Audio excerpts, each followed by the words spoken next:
Hello and welcome to my League of Legends Roundup. Please, in the comments, tell me if my audio is better this time around. I just played with it. I know we're jumping right into it. I said, welcome to my Roundup, and I'm asking you to do something already. But at least the first couple people that get to this, put in the comments if the audio is better. I'm hoping that it's better. I looked it up. Somebody, thank you for the person that gave me some criticism yesterday about my audio. People have done it in the past, and I finally figured out maybe how to fix it. Um, I criticism is fine, feedback is fine. There's a little bit of banter in the comments yesterday. My LEC wrap up video, which I'm fine with. I'm fine with criticism, but that's the deal. I'm trying to make these videos better. So if you could do that for me, thank you. In the description, you'll see a link to the Discord. We do have watch parties. There was a watch party today. Only a couple people participated. But if you join the Discord, you go to the rules and roles channel, you will find that there's a little message with a microphone. If you click it, you will be notified when there are watch parties, if that sort of stuff interests you.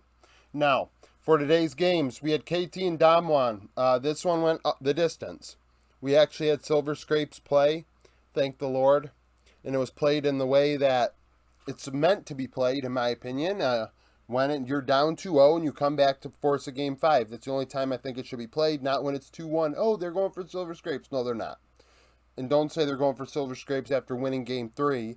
Only say it after they're winning. Like, it gets overplayed, and I'm happy that it finally was actually done in the right manner. So DK got out to a 2-0 lead. Dominant performance out of the bot lane, really. And then KT got 2 games back, and then in game 5, they had the game in their hands. Damwon did, and then KT did, and KT threw. So, Duckdom went 29, 9, and 22 in 5 games. Showmaker, 16, 13, and 34.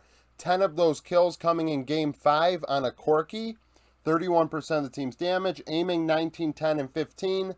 7 of those kills coming in game 5. Vikla, 15, 16, and 24 in mid. 29% of KT's damage. So, like yesterday when I said going into this game, I felt like KT's bot lane had the edge. That was where they could win. And lo and behold, that's how they lost. Game 5 in the end, how they lost in game 5 was macro. But they got themselves in that hole because aiming was nowhere to be found. 12 kills in the first 4 games for a player that is your 1v9 is not enough. 7 through the first 3, I believe. Just not good enough. Not good enough performance. Game 5, he had some heroics on a Zeri Yumi situation, but we know how that is. So how do we feel about that? Well, you got to be real about it, right? And Damwon were a little weird. They played Birdall this entire series, when everything was going downhill. I'm kind of worried about that. I don't really get it. I think Nuguri is way better than Birdall, and I understand maybe benching a player, but you can't bench a player going into the playoffs, especially a player of Nuguri's status. Like, it just doesn't make any sense at all. They're lucky they got out of this because Rascal started really taking advantage of Birdall. Birdall was not impactful in this series at all, really. Rascal got the better of him, and it really boggled my mind why they made that decision. I thought it was an awful decision. In mid lane, Vikla handled Showmaker very well as a rookie. In his first season, going into a game 5 situation, he struggled, but in the first 4 games, he did well. Like I said, Showmaker only had 6 kills through 4 games. He was non-existent. And Vikla was impacting the game on the Ari and the Silas, and even in game 5 on the Talia, he was dealing damage despite not getting kills. KT have a lot to look forward to. In the gauntlet, I still believe they have a very, very good chance of getting a 3rd or 4th seed for sure. Definitely. At minimum, 4th seed, I guess. I don't know if 3-4 is going to be... Well, no, I guess 3-4 going to the gauntlet. So, that's a thing. That's how... I think KT actually proved today that they are capable of definitely getting into Worlds. And Damwon, it just shows how close these 2 teams are that it went to 5 games. It really did. And I will say I am, for Damwon's sake, happy that the bot lane showed up and that Showmaker showed up. Canyon impacted the game a lot in the first few games, but not really racking up the kills. But in the end, it's going to come down to Nuguri and Birdall. They need to play Nuguri, or I don't know if... I still have them as the 5th best team. I really do. I mean, this was close. Game 5 was decided because KT tried to take Cloud Soul as DK ended and killed KT's Nexus. It was just terrible macro decision making. It wasn't necessarily wins and loss. You know, you won or lost a team fight. You lost a decision, and that can be easily fixed. So I still like KT over Damwon if they end up going in the gauntlet, but who knows? Damwon could upset somebody and they don't even have to worry about the gauntlet anymore. And if that becomes the case, KT could be the odd team out in that situation. That's what happens when you lose and make decisions, poor decisions like they did. I mean, it is what it is. LPL, FPX and EDG, FPX 7 and 9, EDG 11 and 5, 7th in the power rankings. EDG win 3-1. They're up 2-0, lost game 3, won game 4. Viper 19, 5 and 16, 32% of EDG's damage. Flandre 11, 6 and 15 in top lane. Care 11, 6 and 10 for FPX, the only player with more kills than deaths on Fun Plus Phoenix. LWX 6, 7, 16, 34% of damage. So, bot lane, it was a bot lane gap. I mean, you see it right there. Viper 19, 5 and 16. LWX 6, 7 and 16. Absolutely railroaded FPX's bot lane. And not only that, they railroaded Summit and top. He went like 3 and 14 over the series. Just absolutely atrocious. I think all 3 kills came in game 4. Just not very good. And I do wonder if a lot of it had to do with draft. I mean, we ride Summit. I ride Summit when it comes to his champion pool. He needs to play more tanks. And he played Gragas Ornn in game 1 and game 2 in the playoffs, which now is the time to play it, I guess. But Flandre dumpstered him. Absolutely beat the crap out of him in top lane. And they lost the games because of it. I mean, honest to God, Summit had been their best player for a little while here, and he was put on tanks, which makes sense, but wasn't getting the job done. Care played okay, and for a rookie going 11, 6, and 10 against Scout, I mean, I'll take that as FPX. You know, going forward with this roster, I think that they need jungle help. I mean, I can't emphasize that enough that they should have kept Bechuan over Clid, but you know, it's something to grow off of. Like I said, what did I say? After OMG's series, after FPX beat OMG and Care really showed up in game 4 and game 5, I said, let's see how he does against EDG. See if he holds his own. This could be the coming out party for Care as a mid laner in the LPL, and I believe he did that. I believe he succeeded in this series in doing that job. A very, very good effort out of him. I mean, we'll see going forward if FPX do make moves in the offseason. I do think maybe bot lane does need help. LWX is a veteran, world champions, been there, done that. But at the same time, he didn't really cut it at all this split. FPX, it felt like their bot side definitely was lackluster.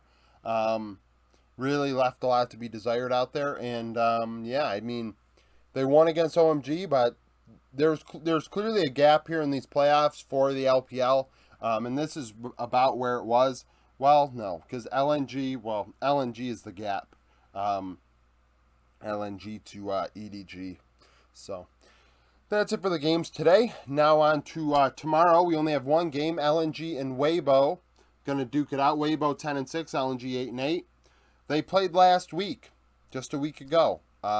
Actually, it will be exactly a week from when they last played, when they play tomorrow. And LNG won that 2-0. Light went 15, 1 and 9 in that one. Light had 11 games in game 2, 11 kills in game 2, I believe. Ale versus the Shy is what I'm going to watch. Ale got the better of the Shy in that one. Now, people are going to say, well, Weibo didn't have anything to play for, and I'd argue they did. They do. When you look at this and you say to yourself, well, EDG's 11 and 5, could you have maybe passed EDG? Could you have maybe passed somebody else? Were there opportunities, in doing so? And you can't give the Shy the benefit of the doubt because he ints his face off all the damn time. So did Weibo, just int.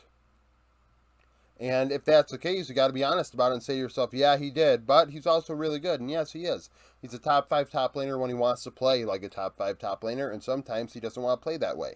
So, how do we feel about this? Well, Ale versus the Shy. If Ale continues to ride this momentum, I mean, we'll see what happens. I do think Ale did struggle a lot against Bin in their last series. Bin, I think, is better than the Shy, which is going to upset some people, but I think it is a debatable situation.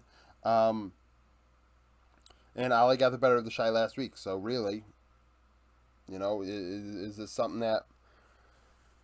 Is it something that the Shy may be falling off a little bit at the end of the split? Or Weibo falling off at the end of the split? They lost to JDG a couple weeks ago. They have really not had a clean couple weeks here. They beat FPX, but outside of that, I think they've had been on struggle streak the last 3 weeks. So that's another thing. Like, the last series, they lost 2-0. They weren't trying. Well, for a while there, they've been struggling. You know, at the end here, Angel really hasn't been up to snuff. Now, Doinby had some weird picks in the last series. He picked Nocturne twice, Corki twice. We have not seen Nocturne or Corki much at all in 12-14. I mean, I think, honestly, Showmaker's Corki in Game 5 was the first one we saw in the LCK in a long-ass time. So, haven't seen a lot of Corki. Hadn't seen a lot of Nocturne. All of a sudden, LNG are pulling out picks. And this is the sort of thing that Doinby does. We think of the Nautilus a few years ago. We think of his Rise. We think of champions that are kind of off meta at the time that he plays super well, the other team's not prepared for, and it causes a big issue for the other team. All of a sudden you have team compositions you're not prepared for. Are you going to be able to find scrims against teams willing to do those compositions? Probably not, but Doinby is. So there is a thing here. I think this is going to be a lot closer than we think. Wanfeng and An have not been up to snuff really. This split, Light and Lamau, I mean, I think they've been good. I mean, have they been great? No. But have they been good? Yes. So I think good is enough to match Wanfeng and An. And, you know, it's going to come down to the top lane. If the Shy shows up and plays like he's supposed to, they will win. I do believe that. But if he ints, it's anybody's series. It truly is. I mean, we'll see how the jungle matchup goes. You got 2 of the top 5 junglers in the world in Tarzan and SFM, in my opinion, going at it.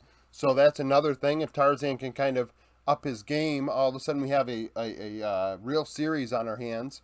It'll be interesting to say the least, especially because we won't be watching 2 at the same time going back and forth. We'll be able to watch just one. Give it a little more love. And just looking at my board here. That's it for the roundup for today. Later on today, I will have my LCS wrap-up video. My LEC one, if you missed it, is up. A lot of hot takes in that one, a lot of ruffled feathers, but I knew that. You know, the way I view that situation. When you have your top team in your region and the difference between first and, like, 8th is, like, 5 games, or, you know, in... Actually, when you take away first and you say to yourself 2nd to 8th, it might be even less. I mean, it got really tight. So there are a lot of teams there that actually played really well, so it's hard to really statistically separate players from each other. But that's how I did it. So if you want to watch that, watch that. My LCS one, like I said, comes out later today, as well as my power rankings, my top 25. Trying to figure out how to do the smaller region algorithm at the same time. Taking away teams that are out of the playoffs as I do it. And then at the end, the masterpiece will be the top 24, which will be the 24 Worlds teams ranked, right? Statistically, which is fun. So thank you for watching this video. If you like it, subscribe to the channel for daily League of Legends content. Like I said, the link for the Discord is in the description. And like I said, thank you for watching.